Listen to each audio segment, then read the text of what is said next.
Step 1, wake up early, gonna rise with the sun. Step 2, get some good, some food in you. Step 3, think real hard about what you wanna be.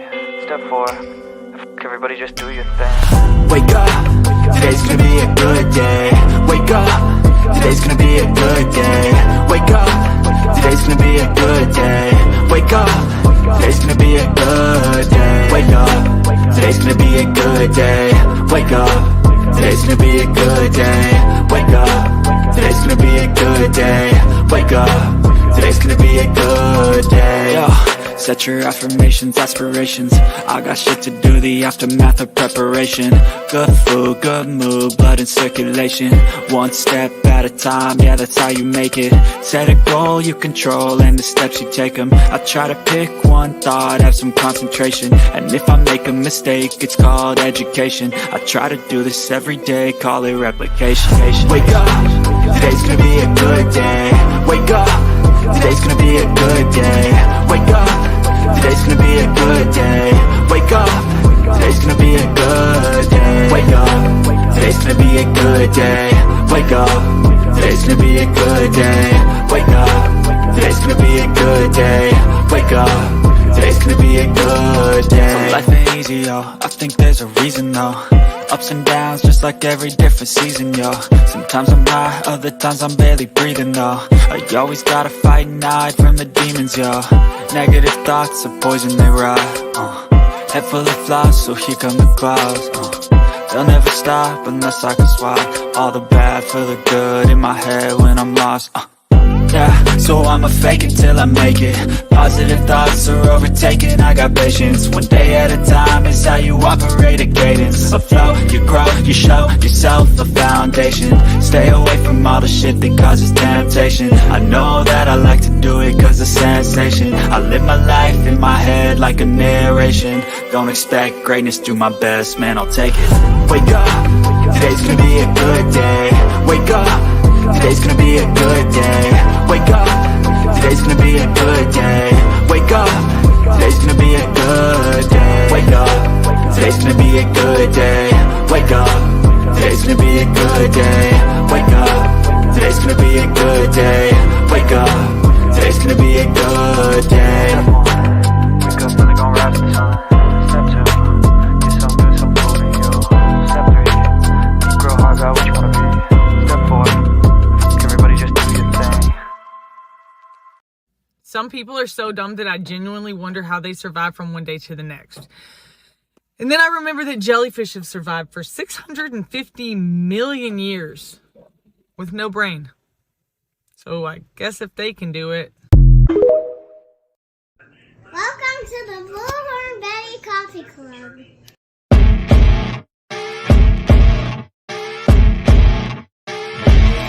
As you wake up in the morning, you want to find the latest, greatest information about criminal cases and have an intuitive conversation about the suspects associated with these cases. Head over to the Bullhorn Betty channel on YouTube.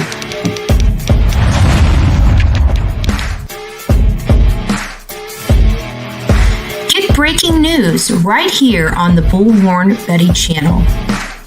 Welcome to the Bullhorn Betty Coffee Club. Enjoy your stay and enjoy your day.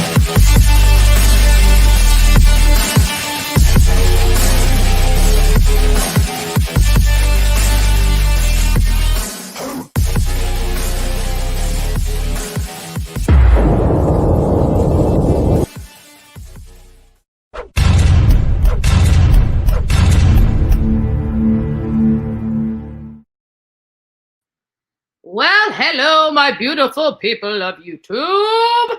Nice to see you this morning. It's Thursday. Tomorrow is going to be Friday. For all of you that work and are struggling to get up this morning, and it's like, no, I got to go to work. Yeah, you got to go to work. You got to go to work. I'm here working. You have to go to work too, right? Good morning, everyone. It's nice to see you. We got Sonia first to say good morning to the coffee club. Did you guys see? Did you guys notice, not this morning, but yesterday morning, I saw that a lot of you guys noticed that I put a photo out Well, when I looked at it, it said, I went through the like good morning, but you had to click on the photo to see the real message. And I wonder how many people on here, not this morning's photo, yesterday morning, if you guys clicked on the photo and if you saw what was written, because the way it was on there, you can't see it unless you push the picture. So good morning, Sonia, followed by Kathy S. Nice to see you, Kathy. I see Van Lady is in the house. Patricia. Who else do we have? Just Samantha. It's nice to see you. She says, good morning. So sad they found the little girl, Oakley Snow. Yes, I know. She's up. Actually, we're going to be talking about her case. We got a few things that we're going to discuss today, but we are touching on her case before we get into all the Kohberger and Bethany Funk stuff. Good morning, Princess Megan Elsa. Nice to see you here. The real me too. Hello. Miss Stacy, Julie, Mama of girls. Good morning. It's nice to see you. Struggle is real is in the house. Kim, it's nice to see you, Kim. I don't remember saying hi to you the last. So it's nice to have you. Good morning. Ali is in the house. Amanda, nice to see you. Robert's girl is up nice and early this morning. Darlin Paca. Hopefully I got that right because I'm awful with names. Awful. Margaret Allen, nice to see you. We have BM in the house. Nice to see you as well. So good morning, all. We are already filling up. We've got about 99 people in chat right now. So don't forget to go out and give us a thumbs up. We've got a lot of stuff that we're going to go over. We're going to discuss, like right now, I'm about to tell you guys right before we get into our language of letting go. Language of letting go is, we try to build and have a positive, start our day out with positive messaging. So we'll get there in just a few moments, but we don't really talk about finances or anything like that really on this show. However, I thought it was really interesting that tonight they are going to be giving us our first quarter GDP. So I'm very interested in what those, what our stuff looks like. So I just thought I would let you guys know that, so far it seems good. And I'm looking at the report and it looks like Amazon and Amazon's big tech counterparts, they feel like they beat expectations. We should know later tonight about the first quarter GDP estimates. And they're showing that big earnings were with American Airlines. Looks like American General, Caterpillar, Crocs. Who else do we see? MasterCard on there, Pinterest, Snap, Southwest Airlines, Valero, that's a gas company, and United States Steel.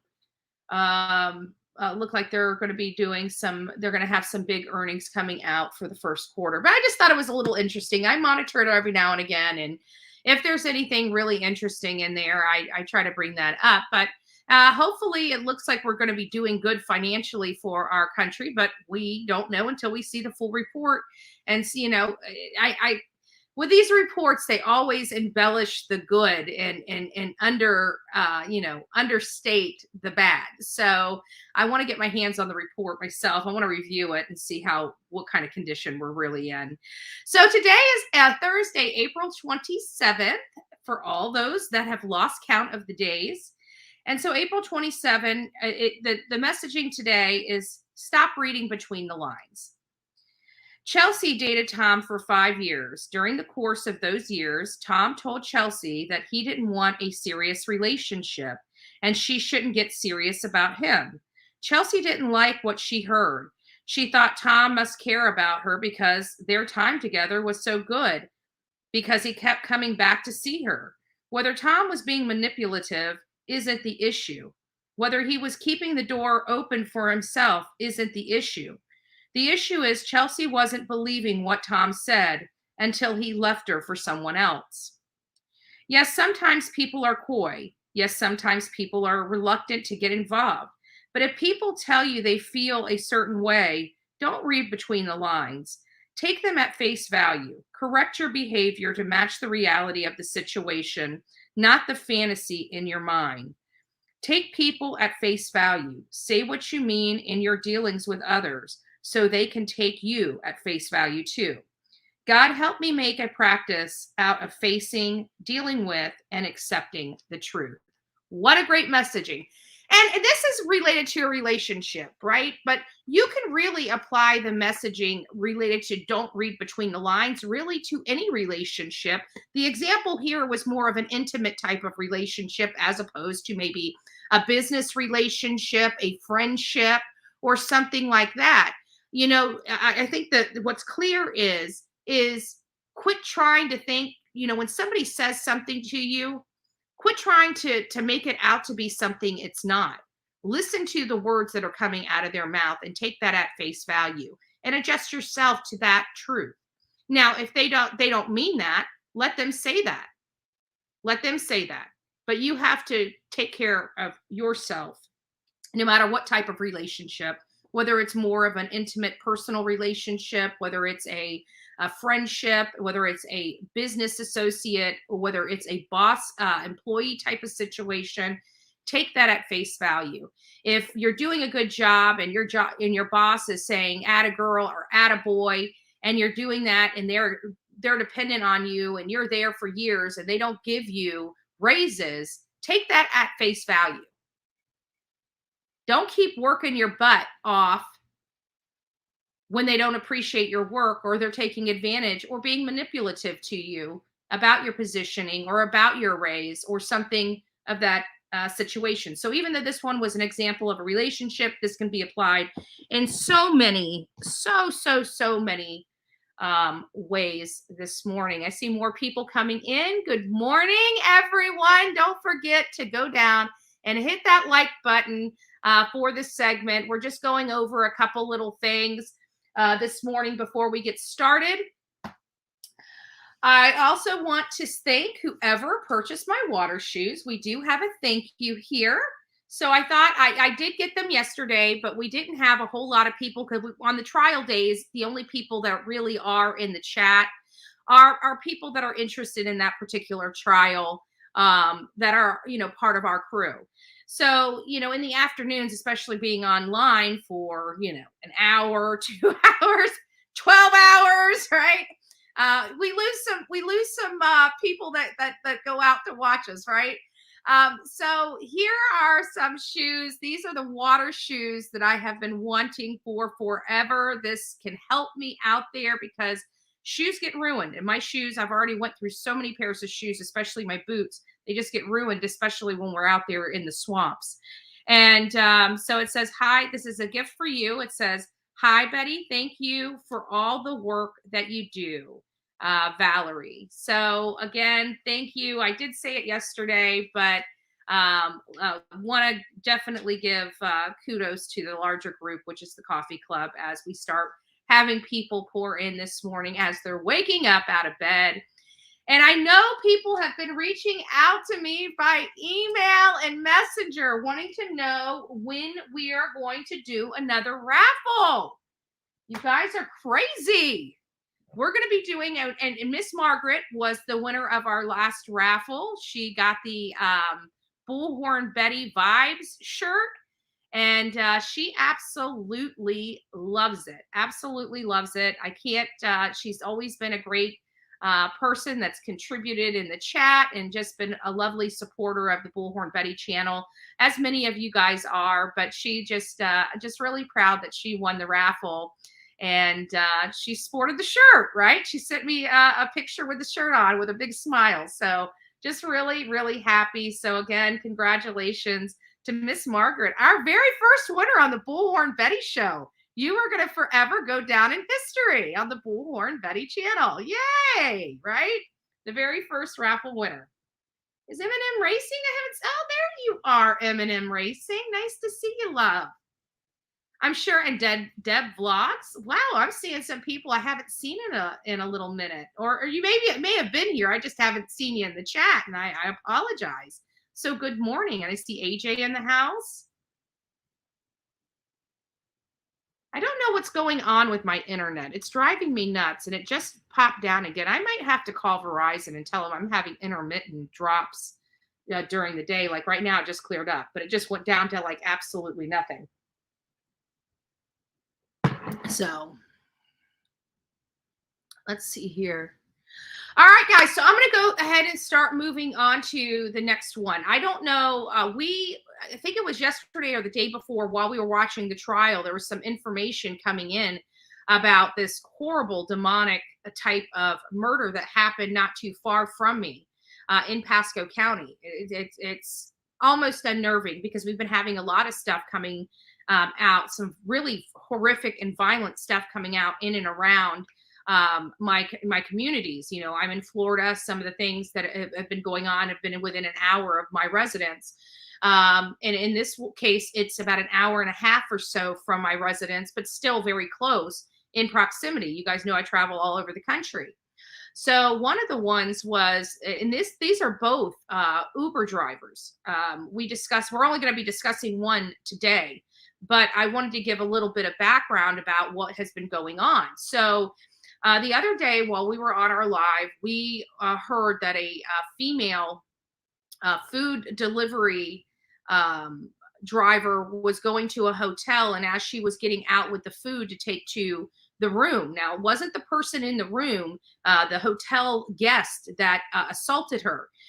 When she pulled up and was pulling her food out, somebody came up behind her and put a gun to her and forced her back into the car. Her friend, she had earbuds in and she was on the phone with her friend. So her friend heard everything and was notifying law enforcement and everything else, but it didn't stop this woman from being sexually assaulted and almost killed because the guy had a gun. And when her friends showed up at the apartment, because they reached out to Uber and everything like that to get her coordinates, they went to this apartment. This is where this guy had her go. And apparently he shot at somebody else at that apartment earlier in a wannabe robbery or something like that I heard. He was wanted in connection with something else. But anyways, police got there, and I thought when I was reading the first article, because it was a fluid situation, it sounded like he actually was shooting at the police, but it wasn't. Her friends showed up to help save her life, because law enforcement was going over to the hotel, and her friends were following her on the Uber app, and went over there, and the guy started shooting at them and shot her, shot one of her friends. Her friend survived. But talk about friendship. I always say, I'm a very loyal person. Like I will when I have a friendship, I'll take a large caliber bullet for someone, that I love and trust. And, her friends obviously came, stood up to the call of duty and came out there to try to save her life. And they did. And I honestly believe, had it not been for the interference of her friends and law enforcement and just doing the right thing, I do believe that lady would have lost her life, especially with the man having a gun and obviously willing to use it. So that happened in Tampa. Well, this story that I'm about to cover happened in Pasco, and I know it's been hitting some of the mainstream news, but this was coming in a couple days ago while we were on the trial, and we did bring it up, and it's a horrific story. So I'm going to go ahead and play this. Actually, shoot, I've got to go over to the first one. So, and I apologize for confusing you guys, but I've already got it set up and I don't want to undo it. Well, I guess I could. Screw it. Let me use this tab instead. I found an easier way of doing this stuff anyway. So let me go ahead and pull this up. So this is the guy. This is the Uber Eats driver. He was right around the corner from his house. He was on the phone with his wife. He told her that he was going to be right home. He never showed back up at home. And she ended up later that evening. She couldn't get a hold of him. They had been in communication quite a bit throughout the day. And she couldn't get a hold of him. She finally, later in the evening, called law enforcement and reported him missing. And so law enforcement went out to his last known address. Again, this is another one of those types of drivers that drop off food and, things of that nature. So they were able to, again, use the app to locate his last known location, which was at this particular house. Law enforcement knocked on the door and was not able to talk to anybody or any residents or occupants inside that home. So they left. Well, he had not been heard from. They checked some lakes around there. Apparently there's a lake across the street from this house. They looked at the lake to see, is it possible that he accidentally drove into the lake or somehow got himself injured or, drowned or something else going on. And they went up to the house again a few days later and knocked on the door and spoke to this man that has tattoos all over his face. And upon further search, they found this man here dismembered, killed and dismembered. And they believe it was a robbery that was going on. Now, that's not the craziest part. The craziest part is the man that killed him, which is right here in this photo. This guy that killed him, in my opinion, should have never been out of jail to begin with. He's associated with MS-13. His name's Solus or Salas. I can't remember. I can't pronounce his name.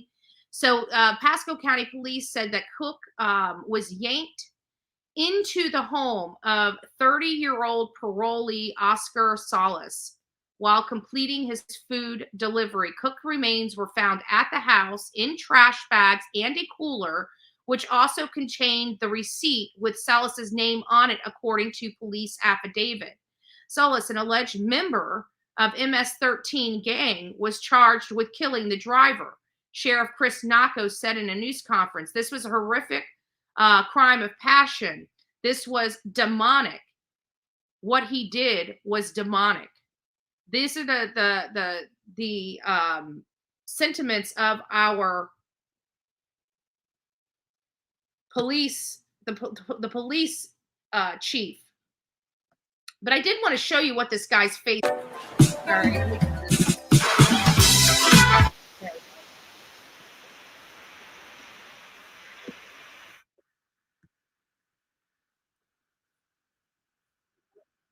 Brittany DeZoba is broken. She says her family is shattered after losing her stepfather, Randall Cook, in what sheriffs are calling a gruesome murder. I just don't know what to do now. We're all don't know what to do.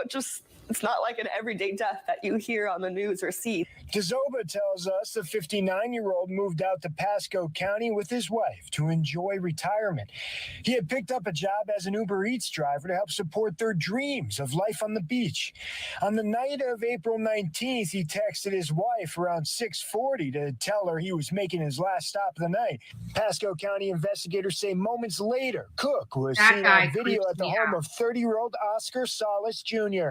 All it appears is that there was a gentleman who was working, was doing his last delivery of the night, and this person killed him for no reason. Deputies believe Salas robbed and murdered Cook at his home on Mogg Road in Holiday, Florida. There, they found blood throughout the home and Cook's wedding ring. They also saw video of Salas carrying out black trash bags. Sheriff says in those bags were parts of Cook's body. What is the motive? What is he trying to get out of this? For fun for him for a couple of hours? No, that's not fun. You took somebody's life away. Sheriff says Salas is a convicted felon with a violent history and connection to a gang. They say he was released from an Indiana prison on parole and moved to Holiday in January. One of the things you can never answer to why, and that's what I feel horrible for the family for. Brittany is begging other delivery drivers to be cautious and aware of their surroundings while they're out at work. She says that she'll be going to visit her mother soon as they try to make sense of the senseless. So there's the sentiments of, this case. It's absolutely horrible. This guy has a long history of violence. And I get backlash for saying things like euthanasia, euthanizing these animals that they're too violent to live among us. They are entirely too violent to live among us. And so that is turned around because, people are equating children to this next story that we're talking about, that, even with some of these kids. I'm sorry. I know it turns people off to have these tough discussions, but you know, there are just people out there in this world that are just wired wrong. And nothing that we can humanly do is going to fix that. There is nothing that we can humanly do that's going to fix their programming. And so this is the next one that I wanted to show you. And this is a tearjerker, guys. This is a tearjerker. So I'm going to put this up here. So if this, you know, I know there are people that have a lot of trauma. This one's about a little kid. And, you know, if you're having issues, maybe this is not a segment that you would want to watch. But this is about a child being found in a bucket. And I just want you to hear about it. And then we're going to kind of open up this discussion because we've got the Uber Eats driver. Well, we got two more things to talk about before I open the phone lines up. The phone lines are going to be opened up just here shortly. So let's just get this up here. And I want you guys to watch this as well.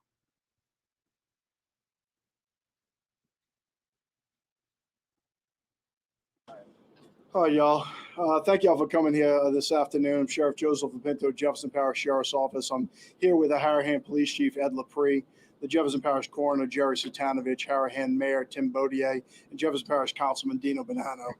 Here to announce a very sad case in the city of Harahan, which occurred last night and this morning.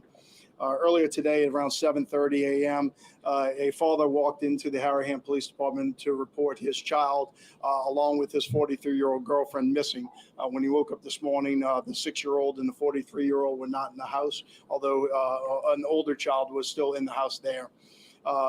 Reported it to the Harahan Police Department. They started investigating it as a missing person.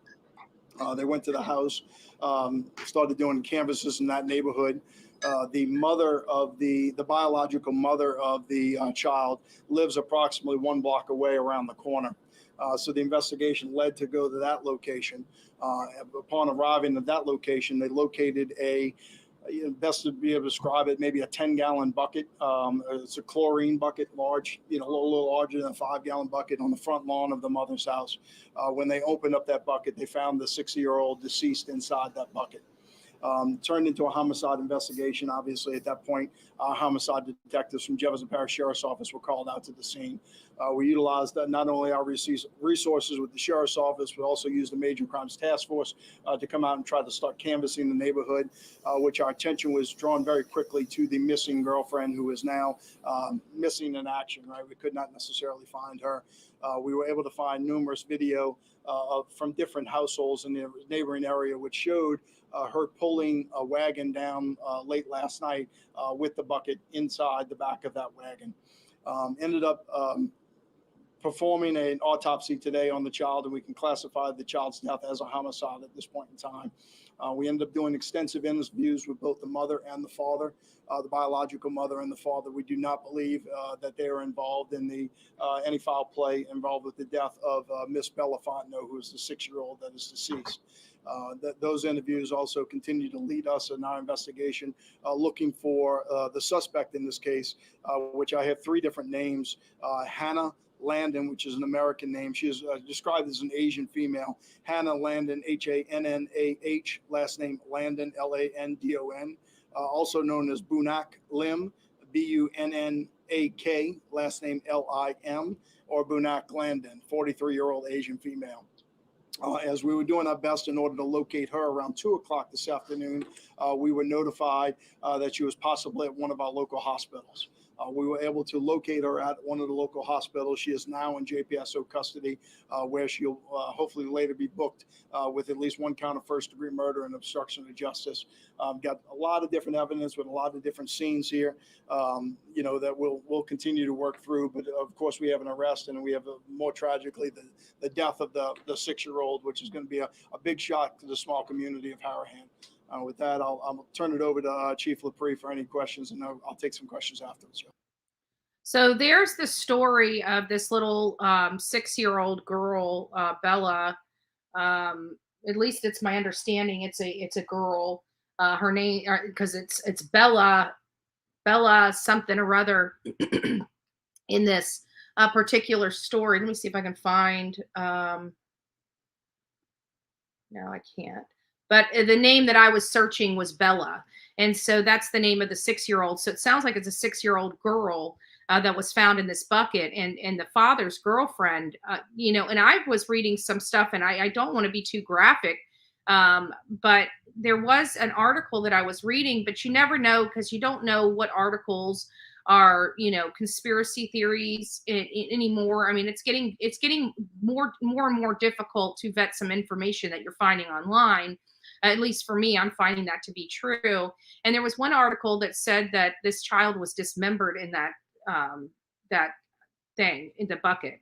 And this wasn't a normal bucket. This wasn't like a 5-gallon bucket. This was a bigger bucket, like a chlorine bucket, like a 10-gallon type of bucket that was put on a little trolley of some sort, whether it's a wagon or whatnot, and walked down to the mother's house and literally put this child in the yard of the mother of this child. Like, how heartless can you? I mean, I don't understand how nobody heard a commotion going on with this child, or what made this woman do this. But again, we don't know these answers, but we find it a little, almost a lot more heartbreaking on the heels of watching Letitia Stout's trial, where her as a step parent did the unthinkable to her stepchild. And when we're thinking of this man's girlfriend, and we're thinking of her acting as a step parent, whether they're, step parents are true, lawful step parent or not. And this woman has done this to, it's terrible. Absolutely crime alive. It's just terrible and sad. There's a lot of demonic stuff. And I think that the demonic stuff is the point that we need to make, because it's happening everywhere. It's not just happening here in Florida or, in other places. I mean, this is becoming a major issue. And here's another story right here. This is about Oakley Snow. Many of you know that we were covering, not in depth, but definitely covering this particular case and keeping our audience up to date with Oakley Snow. And here's her mother. This is and it's sad because, I look at this girl and I know that she's young. She had this child entirely too young. I can already tell you that she's probably utilizing some kind of substances. Just by this picture, she doesn't look very happy. I mean, granted, this is a mugshot, and who should be happy in a mugshot, but it's still, I mean, she is, this is becoming a major problem. And these parents and not only that, but my understanding is this child was being cared for by somebody else. Oakley Snow was cared for by somebody else. So I don't understand why, these parents aren't doing, why there aren't more resources or tapping in for these parents to utilize when they can't handle their children, instead of the children losing their life.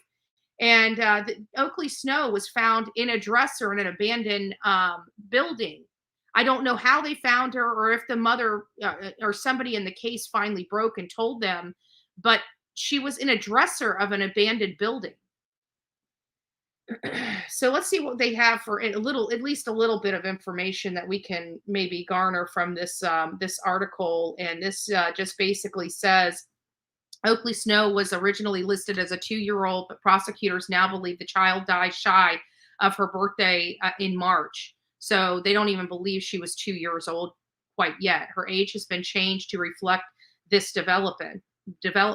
In Indianapolis, Indiana, new details revealed that the mother of the abducted, she was abducted from her father's home, by the way. There was no need for this child to have been killed.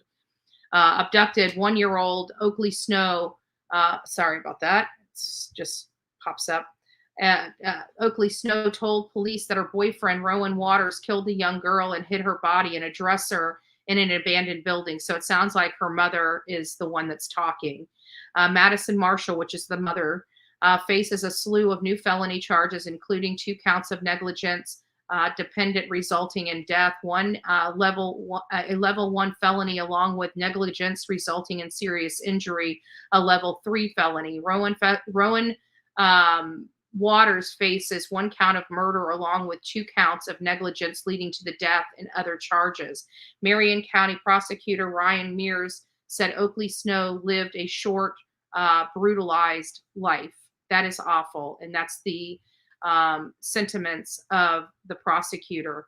Her time on this earth was very much defined by adults abusing her, and the allegations here is that the abuse eventually led to her death. And we hear about this quite a bit. And then there is the despicable people. Golly, we talk about, what does a murderer look like? And my question is, why is this lady even with somebody like that when you have young children? And the only reason why is because there's drugs. That is not a face that you bring home to mama. It just isn't. I hope these people get a long and miserable sentence. I hope, people that, in my opinion, people that hurt and injure children are the worst of the worst. They don't deserve redemption. I'm sorry. I'm an eye for an eye, a tooth for a tooth kind of person. And I'm just one of those people. If you take a life, you give a life. That's just where I'm at. You'll never get me off that. That is exactly where I'm at. Some people like it. Some people don't, but that's just me. You don't have to be me.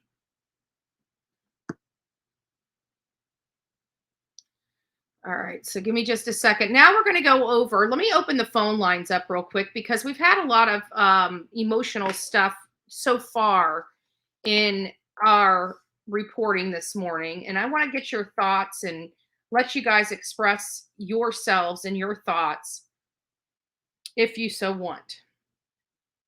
Let me move this here.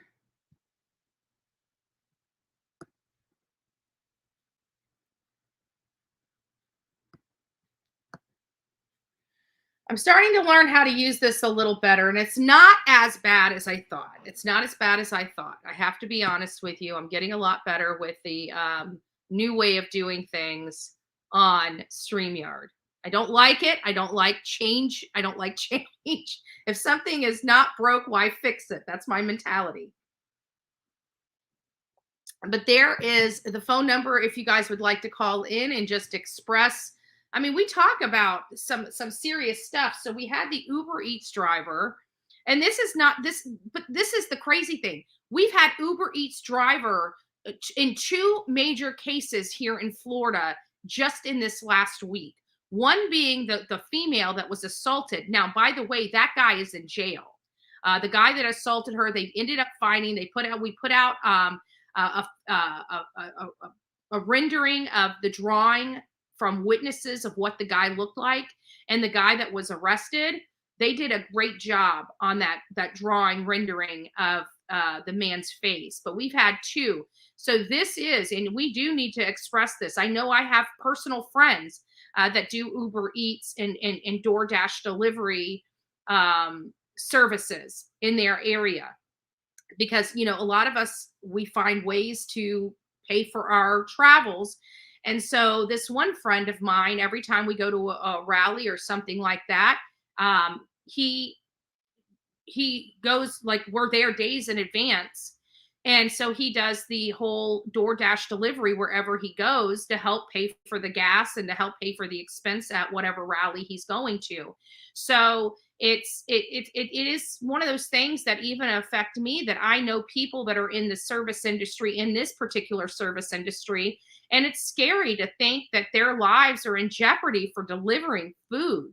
Who would have ever thought? And not only that, but nowadays, everything is really done by, I keep thinking to myself, how often do I actually have cash on me? If somebody robbed me, I would be killed because I have no cash. I don't use cash. Right now, I've got maybe $35 cash on me.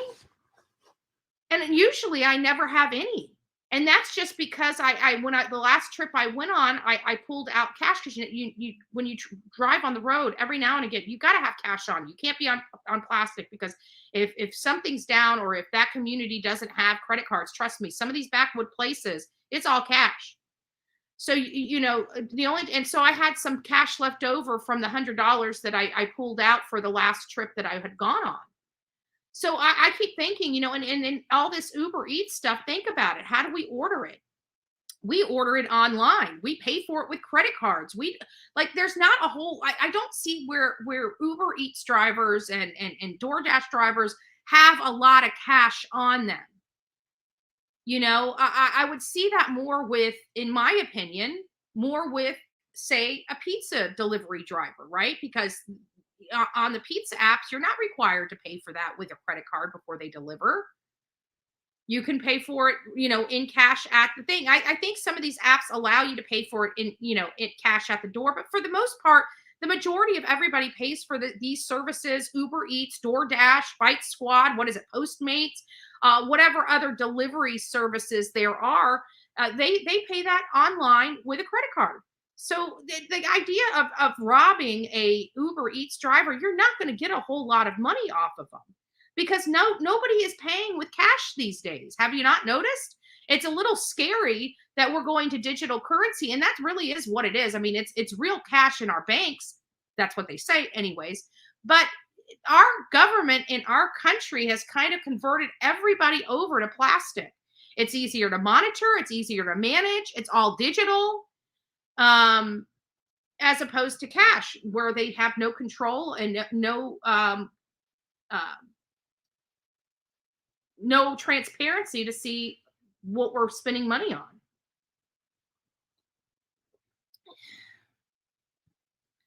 M&M Racing says, around here, we can't even order pizza to have it delivered with cash now. It has to be paid in person in cash or over the phone with card. Can't pay cash when they come anymore. Yeah. Because people have lost their lives over $20. So, I mean, it to me just doesn't make sense that, somebody, some Uber Eats driver should be robbed. I mean, literally, I can't imagine them having maybe $20 on them. I mean, it's not worth it. But that MS-13 guy doesn't care. That's the problem. You got to realize this: the MS-13 is not born from this country. They're born from a third world country where they're savages. They're absolute savages. They don't like you, they kill you. That does not, we're more of a diplomatic country. These MS-13 gang members aren't born in this country. They're I don't know how they get here. I don't care. I want them gone. And this guy should never have been out of prison to begin with, to even hurt another person. But you know what? It's our PC culture, right? Redemption. Everybody deserves, the most heinous of heinous deserves second chances. You think that guy is ever going to change? He's got tattoos on his face. He'll never be able to get a real job. He'll never be able to make it in a real world here in the United States. The man is damaged goods. So clip that. Right? Clip that. And don't forget, the phones are on. So if you guys would like to call in about the Uber Eats driver, Oakley Snow, was found in a dresser. She's dead. The mother and her boyfriend, Rowan Waters, are in jail. Rowan is accused of killing the baby. The baby was abducted from the father's house. Just a sad, sad case. We just found out that there's a child that over in, I don't even know where that case was. Oh my. I don't even remember where that case was, where Bella was found in a bucket. I don't know. It's in a small town. It's creepy to think that a girlfriend that we got to, guys, we have to be honest. People need to pay better attention to who they're involving themselves and their children. This is Betty. Hey, Andra, it's Southern Grammy. Hey, Southern Grammy, how you doing? I am driving into work, so I thought, since you're actually in my phone and I can voice call, I might as well say hello and good morning. Well, good morning to you too. So what do you think about all this? Like we got Uber Eats. Uber Eats are now under attack by crazy people. We've got children winding up, being murdered by their parents and being put in abandoned buildings and dressers. What do you make of all this? So, to kind of circle around to the trial we've been watching, I feel like the more we keep, allowing people to do things and say, I'm crazy, I'm insane, I didn't know what I was doing then, this soft on crime approach is just not working. And unfortunately, we're going to see it more and more. And especially, now we've got, the borders wide open, and it's scary. I'll be honest. I did a pet sitting business for a while, and I kind of quit after C-19. But I also did shift, and it's gotten to the point where, I just couldn't do it, because you hear these stories and it's terrifying. Yeah. The kids thing is, I can't even imagine what makes somebody want to kill a child. So yeah, there's some insanity to it, but they need to pay for their crimes. Yeah. We all deal with crazy children. Let's be honest. I'm telling you, I told you guys some stories about my grandkids, and I'm telling you, I was fit to be tied. But you know what? They lived, and they didn't come within an inch of their life either. They should have, but they didn't. The thing is that, we keep showing these people that they can get another chance. And you actually have some of these people that, they get out and they're like, oh yeah, I'm bored. I've had enough of the real world. Oh, let me go back and visit my homies. I literally had somebody that I had met that said, yeah, I'll stay out for a while. And then, if this doesn't happen and that doesn't happen, I'll go back and visit for a little while. I'll just violate. Yeah. And that is a true statement. I know people that have done that. You're going to violate your probation to go back to jail to hang out with your homies? I'm like, yeah, you're not my people. Yeah.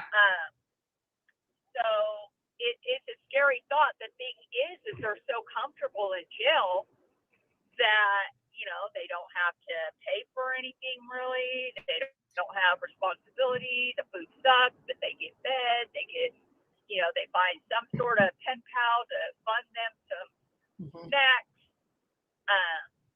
Now they can have access to iPads and phone time and video calls.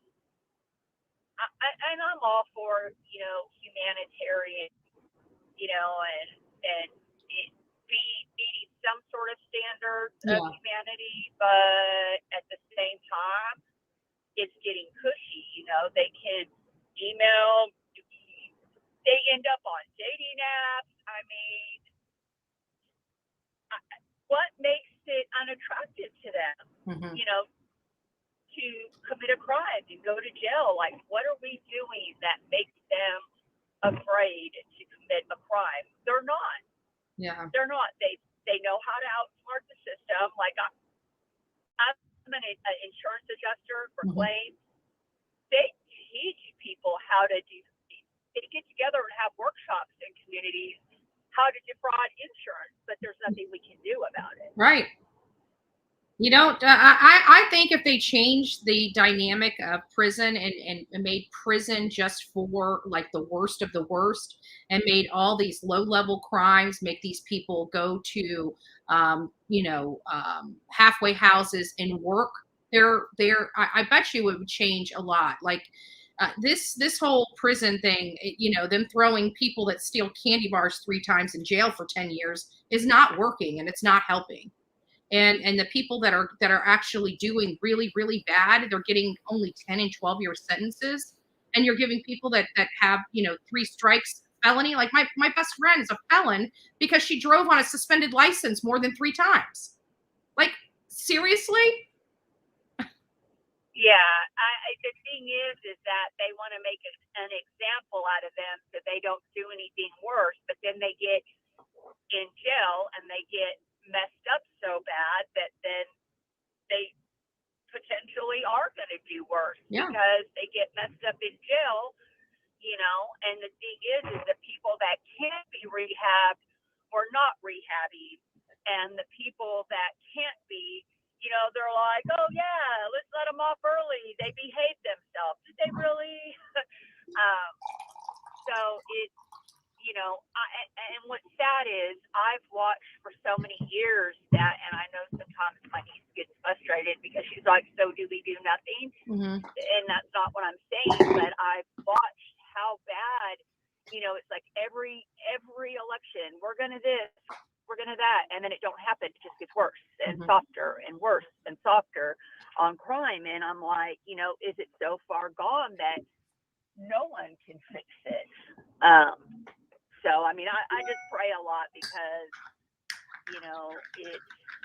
the problem is so massive that it would take so long to fix. But in the meantime, you've got these parents now thinking, oh, I can kill my kid. And, oh, let me just, chop up this delivery driver because I've got nothing better to do. All I have to do is hide the body good enough that nobody finds it. And I don't even think they're afraid of getting caught anymore because let's be honest, in this age of technology, you've got to be some kind of stupid if you think you're not going to get caught. I mean, they're catching people more than I ever remember. Yeah. And I'm not saying everyone, but I mean, they catch quite a few people, so that's a huge risk. Yeah. With all the ring cams and video that they can pull, and there's just so much out there. But I honestly don't think they care about getting caught because even if they get the death penalty, well, they're going to sit there for years on years on years. So well, I can tell you these MS-13 gang members that are coming here from other countries, they're living better than they have ever lived in their life. Oh, for sure. That's it. And they don't know how to live among us. They're too violent. I mean, they just don't care, they don't have any human connection, I mean, their gang is their gang and, that's what they all do. So, there's nothing to deter them from, I mean, I bet jail's even a picnic for them. So there's no deterrent. It's 3 hots and a cot. These people are institutionalized. They have roofs over their heads. They don't have to work, and they can conduct all their business in jail. I mean, there's contraband. There's people in jail right now that are still doing multi-million-dollar drug transactions. Oh, for sure. And the thing is that, their family takes care of them. They're, business as usual. There's no punishment. It's not a punishment. And I know that people took what you said harshly, but I understood where you were going with that. And I hate to say it because as a Christian, it's kind of conflicting, but, love the people, hate the sin. But at the same time, like there are just some people that are not capable. And so what, do we support them? They're living better than ever. We're supporting them. And I mean, then you let them out. It's amazing to me how many of these people, when you start looking at their record, you're like, how on earth did anyone think this person was safe? Yeah. Because they're not. And if they had tough penalty phase in their trials, they would have, like this guy here, he should have been in jail. He should have never been released to come to Florida. Agreed. I mean, it just blows my mind, the people that they let back out. And I'll be honest, I'm really concerned about the outcome of Letitia. I feel like she's going to end up getting, jail time. But, if she didn't, it's like, are they going to someday put her back out there? I'd be frightened for her daughter, to be honest. Yeah. But on the other hand, what we talked about the other day, did you hear that Bethany agreed to do an interview with the defense team? Yeah, we're actually going to be getting into that. That's going to be our next topic of conversation. And then we're going to get into the DCA case and the Associated Press and what all that means. So yeah, that really changed my thoughts of where I think they're going with this. I don't think they really have what they think they have, but I think it's almost a scare tactic. I think they want to get in her head before she testifies.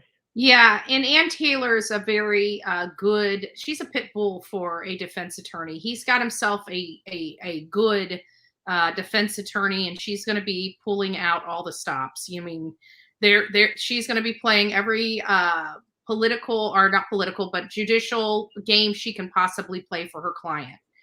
She's going to go down all the rabbit holes she can possibly go down. She's very good at what she does.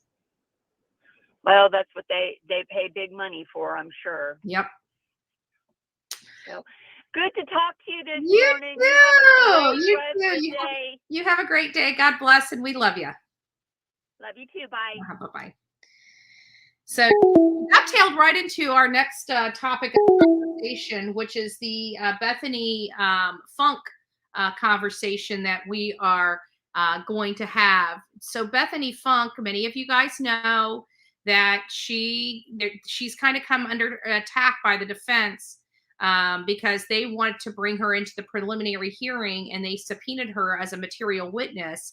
And she is a foreign material witness. That means she's out of state. She's not residing in the state of Idaho. We come to find out she's in Nevada. So she got an attorney in Nevada to fight this foreign subpoena, requesting her to be at this preliminary hearing for Bryan Kohberger as a witness for the defense.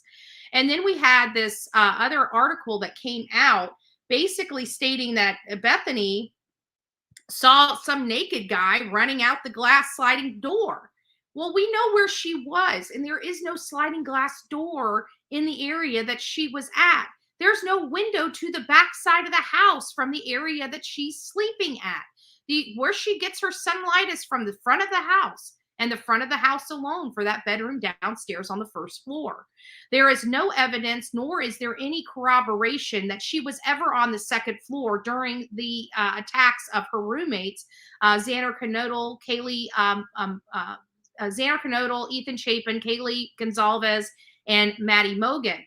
There's no evidence that she was ever on the second floor, and at any time during this attack, maybe in the morning, but even if she was up there the next day, she still isn't seeing a naked man running out the back of the house in the middle of the night. It would be daylight by the time she's up there. So none of this stuff from this mirror.co.uk story ever really panned out in my mind, but we definitely knew that that at least the defense, whether they're playing games, whether this is trial strategy, whether this is some form of intimidation, by way of, judicial process, which I don't believe that is the case, but that could be alleged. She's been subpoenaed, and we discussed the whole subpoena situation, and I've got it.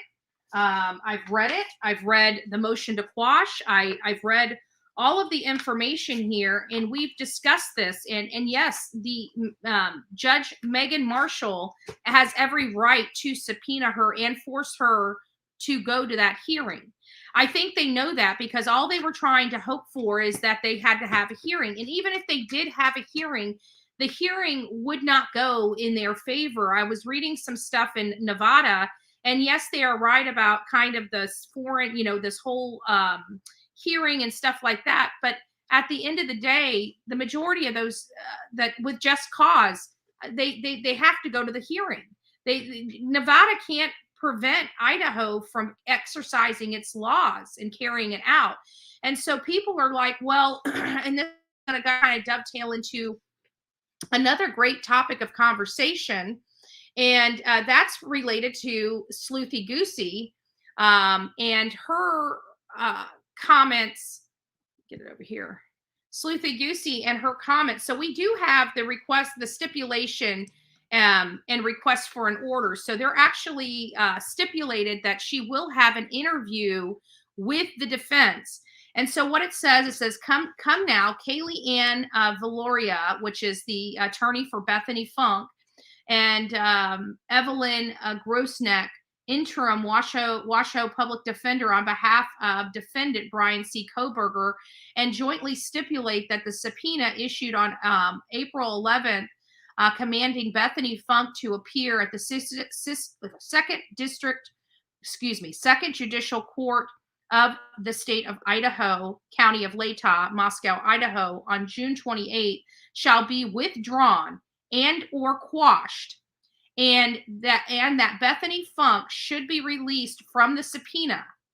The basis for this stipulation is that Bethany Funk, through her attorney, has agreed to an interview with Idaho Defense Counsel in Reno, Nevada. So they're actually going to be doing the hearing in Reno. She's not going to have to come to Idaho, in lieu of proceeding forward with the subpoena for preliminary hearing, now just set June 26th through June 30th, pursuant to NRS, and it tells the Nevada law there, or code there, underlining, does hereby affirm that the preceding document does not contain the social security number of any person. So they were just referencing that they have come to an agreement that Bethany Funk has agreed. So it doesn't sound like the defense has had an opportunity to sit down with her. So one of the topics of conversation that came on about the stipulation is whether or not, this will have to be disclosed to the state. So another one, and again, some of the stuff that I like about Sleuthy Goosey's tweets is she makes you think. She gives you some information and she makes you think. So this is one of the interesting information that she had, and it was about defense information not subject to disclosure. Now, while I don't agree that this is not ripe for disclosure to the state, I think that any kind of interview or deposition of a witness, their questioning would be in line with something that the state should and would be a privy to.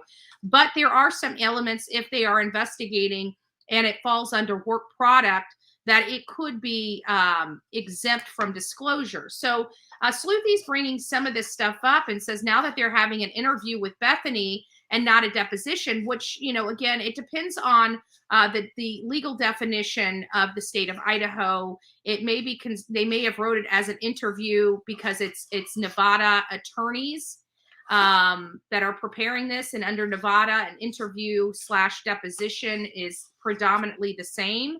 So it might just be that, but if it's defined differently in Idaho, that could cause problems if an interview can be considered work product. So she's saying the defense information not subject to disclosure, exempt as to scientific or medical reports. This rule does not authorize the discovery or the inspection of reports, memoranda, or other internal defense documents made by the defendant or the defendant's attorney or agents in connection with the investigation or defense of the case, or statements made by the defendant or prosecuting attorney or defense witness or prospective state or defense witnesses to the defendant, defendants, agents, or attorneys. So she is talking about a law that is well known that this could cause a cloud or an exemption of disclosure. So this is interesting. But also, when we go over to the other side, she's still going down this whole realm of, is it possible that they can, not disclose what they find out in this interview or deposition? I'm sure it's going to have to be scheduled just like any other interview And it's possible that the state will be there for that interview. I don't know how that's scheduled or how that will work under Idaho law, but it's interesting, and I would like to look into that a little bit more.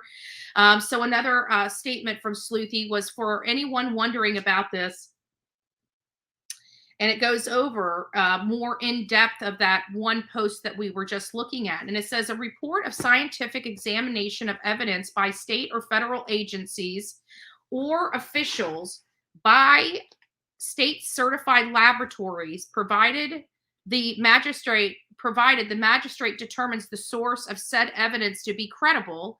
Nothing in this rule prevents the admission of evidence under any recognized exemption to the hearsay rule of evidence.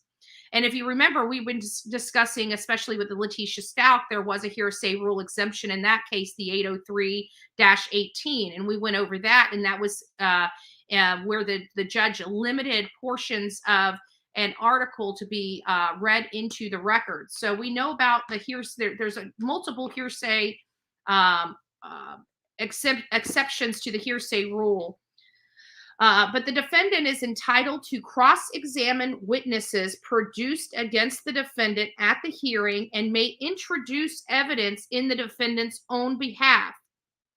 The motion to suppress must be made in a trial court provided in Rule 12. However, if at a preliminary hearing, the evidence shows facts which ultimately require the suppression of evidence sought to be used against the defendant, the evidence must be excluded and must not be considered by the magistrate in determining probable cause.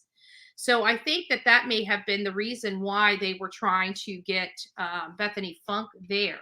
So it says, if at the preliminary hearing, the evidence shows facts that would ultimately require the suppression of evidence sought to be used against the defendant, the evidence must be excluded and must not be considered by the magistrate in determining probable cause. So we talk about these pretrial motions, and we even talked about Harley Hunt's testimony against her mother, Letitia Stout, and she was talking about how she didn't know. They were asking, how did she find out about something? And she's like, well, I'd have to bring up. And they're like, oh, no, you can't. You can talk about the conversations you had with your mom, but you can't talk about the conversations, because that was predetermined before they had already went in there, that they could not talk about a certain aspect of the case. So that, it was excluded. It was suppressed. The evidence that she may have possessed to help prove her point was suppressed due to other hearsay rule applications. So that was interesting related to this. So I guess the question I'm asking is, will her testimony or what she says the defense be precluded from, hey, Jazz King, nice to see you, love. Will it be precluded from the state? Will the state have no knowledge of what she's telling the defense? And according to what I'm reading, it is possible. However, you got to look at the deposition rules. And I would consider an interview if it's an informal interview, that's one thing. If it's got court reporters, to me, that's a deposition. If it's being recorded or memorialized in any way, it should be up for, ripe for prosecution. But it's saying that that's not the case. They can have their defense. And it won't be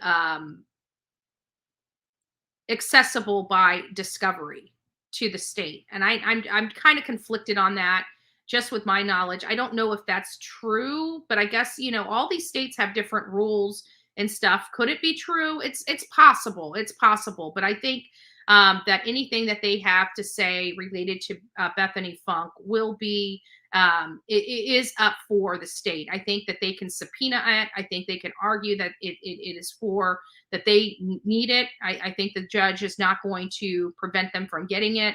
So we'll see about that. Now, getting on to the main topic of discussion. So, we have a lot of hate channels out there that's like, oh my God, we've got one tragedy pimp that's not going to related to Bryan Kohberger and whether we have the rights to be in the case and cover this case. And somebody didn't know how to read. Just saying. This is why you don't get your news from cockroach channels. They don't care. They care about taglines. They don't care about actual opening it up and reading it. They just say, oh, it was denied. Betty's going to be upset. First of all, I'm not upset. I could just apply and go in there and cover the case myself. That's what they don't understand. Nothing prevents me from acting as media in these things. And they keep trying to say that we're not media, but yet we keep being, everywhere we go, we're treated as media. It's press conferences, at that Kitty Dome in Idaho. We were back on the media stage. So this idea that you know, it doesn't matter what they say. Under the eyes of the law, we are media. And we as media have certain rights under the Constitution of our states and the United States. We have certain rights that cannot be infringed upon. And so these Associated Press and 31 other news organizations, when there was a non-dissemination order sent out in the Moscow 4, the university murders, the Associated Press wasn't privy to that hearing, and it was kind of a secret hearing, if you will, in better parts, right? However, they went straight to the Supreme Court for their grievances. They jumped over a few steps and went straight to the Supreme Court for a writ of mandamus and a writ of prohibition related to the non-dissemination order. And we did go over this yesterday, but again, when we're doing trial days, the audience is much lower because it's only the people that are in our chat that care about that particular case that show up, especially on these 12-hour long live days. But the coffee club is where I really kind of disseminate, new information and explain stuff that we have. And in this case, everybody's saying, oh, it was denied. It was denied. They didn't read it. This opinion from the Supreme Court absolutely states that not only does these news organization have a claim, they have a remedy at law to use for that claim. However, the Supreme Court is not the jurisdiction to do it just yet. So I thought there's no way for me to convince the Roach channels they got it wrong, that they don't know how to read, they don't understand the law, and maybe they should get out of making posts about stuff they know nothing about. I wanted to read some of the information. So we're going to give you the factual background of this case. This is going to take a few minutes, so bear with me. If I make some mistakes on reading, just deal. But here's the factual background, and then we'll move forward, and then you can understand how wonderful his opinion was and how he had to deny this, not because they didn't have merit to the case. It was a procedural denial. That was it. That was it. And the Supreme Court judge, agreed with just about everything in here. So this was actually a very good opinion. And I hope that the news organizations go through and work at the local level. But let's just do the factual background. On November 13th, 2022, 4 University of Idaho students were found dead in their apartment in Moscow, Idaho. Bryan C. Kohberger was arrested and charged with the murder of the 4 students on December 30th, 2022. Kohberger's case is pending in Latah County, in the 2nd Judicial District of Idaho, and is currently scheduled for a preliminary hearing on June 26, 2023.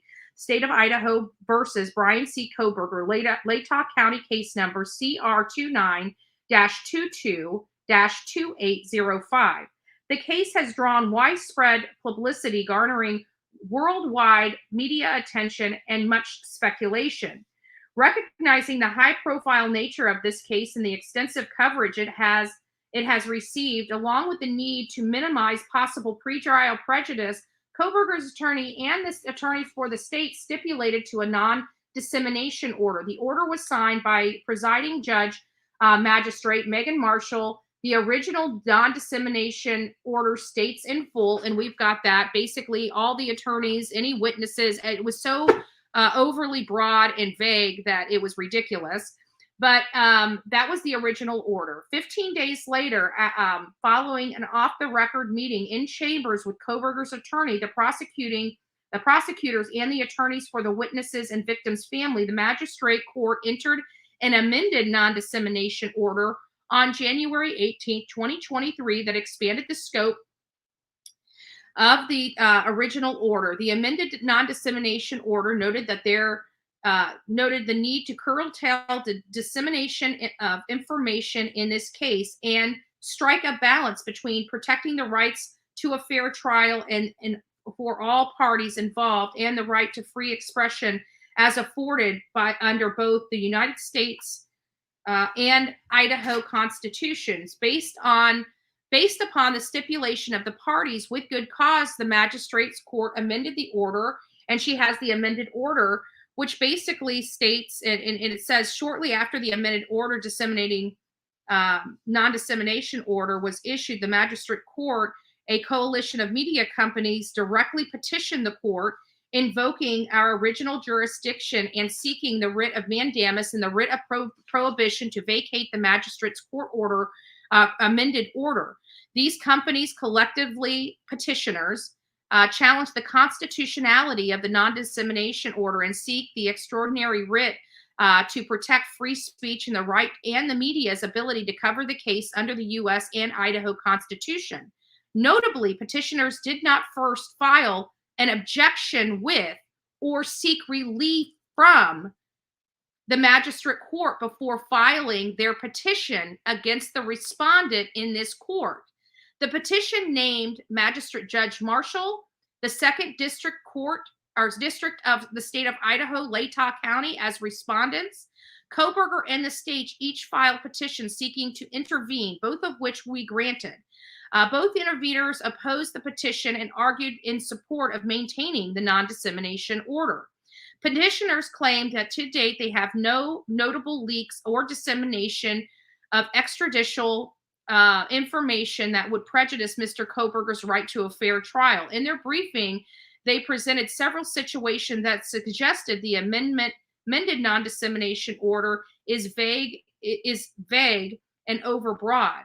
As taken from petitioners' briefing and exhibits, examples of these include victims' families want to speak to the press, emergency dispatch service that received the 911 calls, police records requests have been denied by Latah County Sheriff's Office, Moscow Police Department, Pullman Police Department, Washington State Police Department because of the non-dissemination order. The Moscow Police Department published a press release stating it would no longer communicate with the public or media about the Kohberger's case.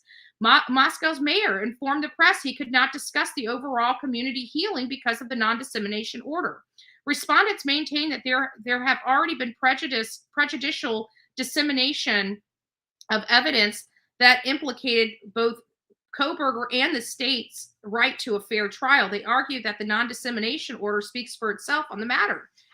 Additionally, after the briefs being commenced, respondents and interveners provided this court with partially redacted memorandum from the conference with the magistrate that she held in chambers on January 13th. So we're going to go over, I'm going to skip some other stuff and drop down here on 6. But again, this order is not saying anything that other than procedural issues not being followed. So the state and Kohberger prepared a joint memorandum to summarize the events of the meeting with the magistrate court granted the stipulation motion to file the memorandum under seal. However, after the petition was filed, the state and Kohberger filed a motion to unseal the redacted version of the memorandum, which the magistrate court granted. And so the judge reiterated that she is not saying the clients cannot talk to the media. She reminded the parties of the Idaho Rules of Professional Conduct 3.6 and the lawyer's duty. So now she's emphasizing that this is all related to the lawyer's conduct. Judge Marshall certified the attorneys are prohibited from advising their clients, clarified that attorneys are not prohibited from advising their clients, but they are prohibited from speaking to the media. There was an allegation of information being leaked from the prosecutor's office. There were accusations in the meeting that at least one attorney for the potential witness has been making false statements and or disseminating the same to the media. So that was one of the reasons why they said they needed the non-dissemination order. So now we're going to fast forward to whether the petitioners, i.e. the media, have standing to bring this case to the Supreme Court. This is where I find the information interesting and notable as to why this is a great order. The concepts, judiciability, including standing, identified appropriate, suitable occasions for adjudication by a court. Standing is a threshold determined by the court before reaching the merits of the case. It is an inquiry that focuses on the party seeking relief and not on the issues the party wishes to have adjudicated. The origin of Idaho's standing rules stems from the United States Supreme Court in the U.S. Constitution that there is no case or controversy clause and an analogous, and I can't even pronounce it, provision in the Idaho Constitution. To establish standing, plaintiff must show 1, an injury, in fact, 2, sufficient causal connection between the injury and the conduct of the complaint, and 3, a likelihood that the injury will be redressed with a favorable decision. So they have a 3-pronged test to show whether a plaintiff has standing. To satisfy the first element, an injury in fact, a party must allege or demonstrate an injury that is concrete and particularized and actual or imminent, not conjectural or hypothetical. Petitioners seek writ of mandamus and prohibition to compel the magistrate of the court to vacate the non-dissemination order. They claim that the order has violated their First Amendment rights concerning freedom of press by restricting their ability to gather information for publication. In other words, they argue that the amended non-dissemination order restricts their rights to receive speech, which they wish to publish. We agree that the injury claimed here is one that is recognized under the First Amendment. This is in the judge's opinion. This is in the judge's opinion. So he is saying right here, we agree. So the Supreme Court agrees that the injury claimed here is one that is recognized under the First Amendment of the Constitution. The overbreadth doctrine permits litigants to challenge First Amendment restrictions even so far as they impinge others' First Amendment rights. Where a trial court is order impairs the media's ability to gather news by effectively denying the media's access to trial counsel and concrete personal interest is affected. Thus, the order restricts the speech of trial participants can create an injury to the press sufficient for standing to defend free speech. This is not a bad order at all.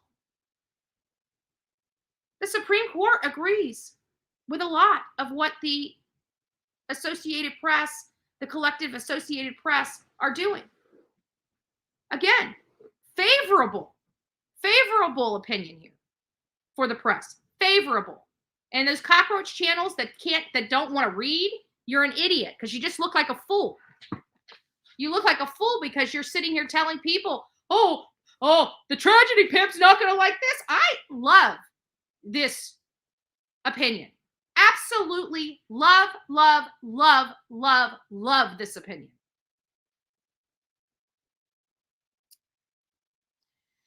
In the context, the record clearly supports petitioners. That is the Associated Press. The petitioners claim So let's read this again, just to make sure you guys are hearing, the ones away in the back. In this context, the record clearly supports petitioners' claim that as a news organization, they are potential recipients of speech from attorneys, witnesses, and parties having knowledge of a case. They maintain the amended non-dissemination order hinders their ability to gather such information. If the petitioner's allegations are true, they have alleged an injury that is concrete and particularized and actual or imminent and not conjecture or hypothetical. So now they just met the second prong that they need to prove standing. Additionally, if the amended non-dissemination order is vague, overly broad, unduly restrictive, or not narrowly drawn, it would be an unconstitutional obstacle to their gathering of such information. Sounds like Latah County judge is not following the rules in this opinion. It sounds like she's violating the law, according to the Supreme Court.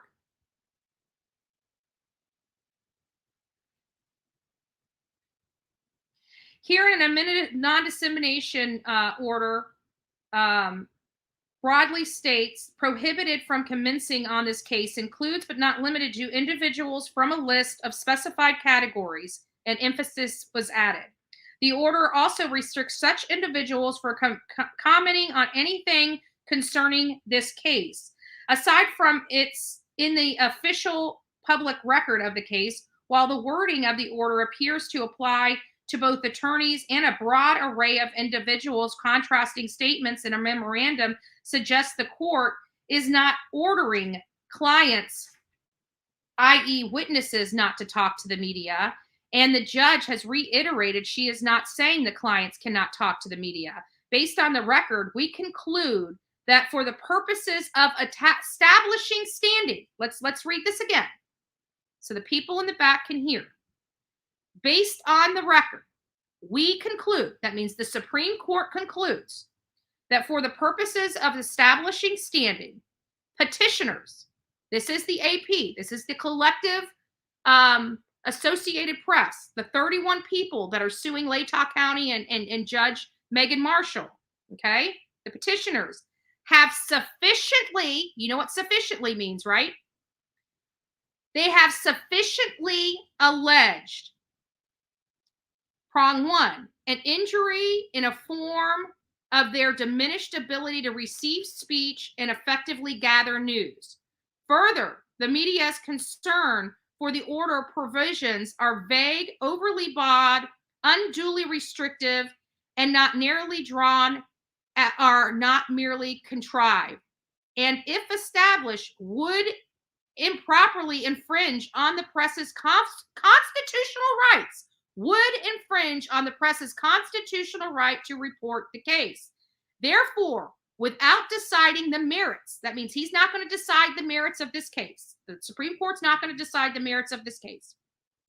They conclude on the face, the petition alleges an injury in fact, prong one, a casual link between the injury and the amended order, prong two, and prong three, a likelihood that the petitioner will prevail. The relief requested would redress the injury claim. So they've met all three prongs for standing. So now they're wanting to say, now it's going to go into this. So this was a very favorable, again, very favorable order and opinion from the judge.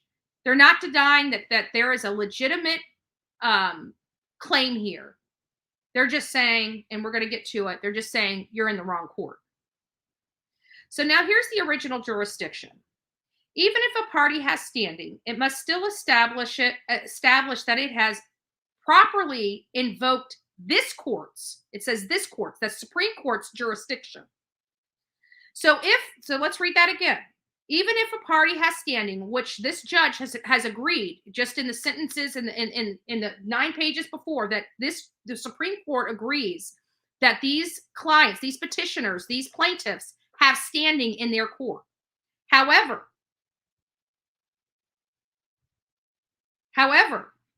they have not properly invoked the Supreme Court's jurisdiction. The Idaho Constitution vests in the court with original jurisdiction to issue writs of mandamus and prohibition. All of the writs necessary are proper to the complex exercise of its appellate jurisdiction. So let me go through this. I don't want to read too much on here. So what they're basically saying in the latter part of this, and I'll read it. A writ of prohibition can undoubtedly be an appropriate legal avenue where the petition alleges sufficient facts concerning possible constitutional violations of an urgent nature. So that means they can jump over the district court in an urgent nature, that is exactly and undoubtedly an appropriate legal avenue for them to have. However, it is equally well recognized that the petitions are an appropriate mechanism across jurisdictions in the United States for the media to challenge overbroad non-dissemination orders. However, the core procedural requirement to issue a writ of prohibition remains: the petitioner must prove that no plain, speedy, or adequate remedy at law is available.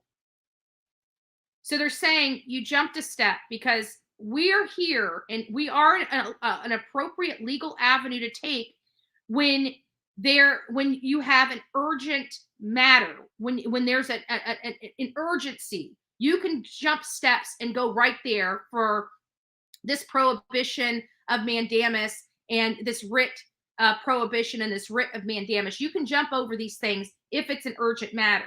What they're saying here is that this isn't an urgent matter. It is fundamental that the writ is not a function that is equivalent to an appeal.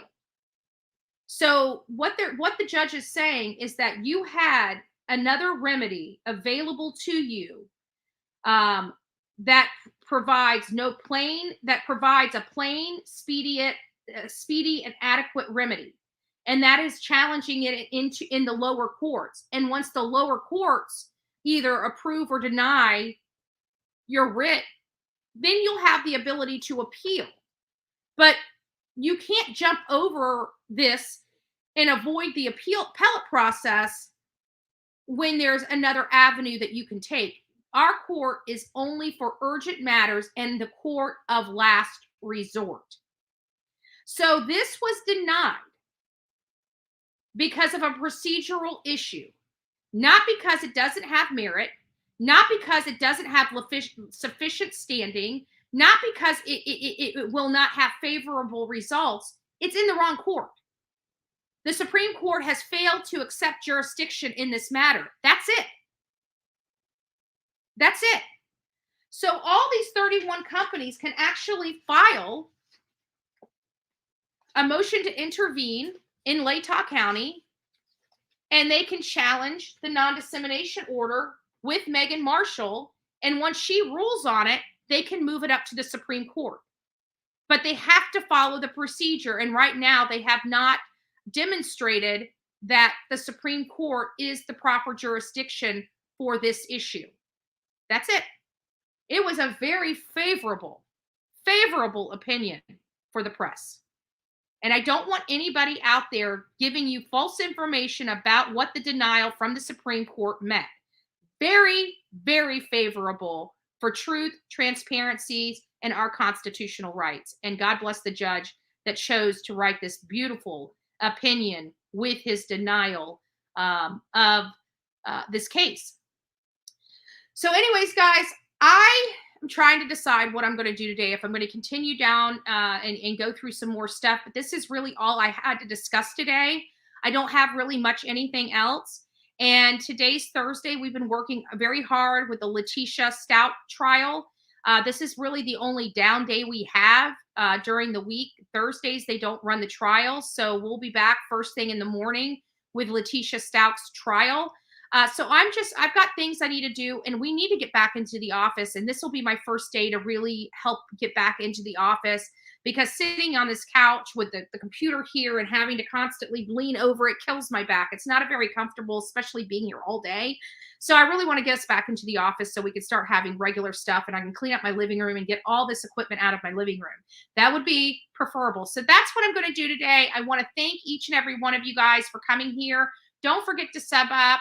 Don't forget to be nice and kind to those around you. And we work very hard to make sure that our chat is a very nice, kind chat where you guys can express your thoughts and do it. Say what you mean what you say, but don't say it mean. Those are the rules of the chat. So I appreciate everybody that comes in here every single day and enjoys your time here. Many of you know that we're gearing up to do some trips and stuff like that. That stuff costs money. It costs money to me. It costs money to the channel. So if you guys are considering donating to one of our causes this year, there's the way to do it right down there. There's our Venmo, our PayPal, and our Cash App. I don't know. Some people like one app or another. So I put all three of my apps down there. So if you'd like to tip the entertainment, if you'd like to support a trip, please consider making a small donation to the channel. God bless each and every one of you. Don't forget to be fearless. If you see something, say something, because an ounce of prevention is worth a pound of cure. Good day. Until I see you next time, please be safe and kind to one another. God bless you.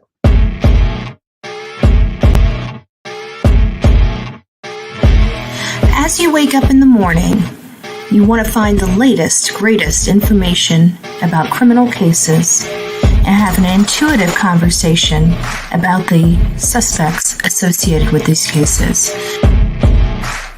Head over to the Bullhorn Betty channel on YouTube.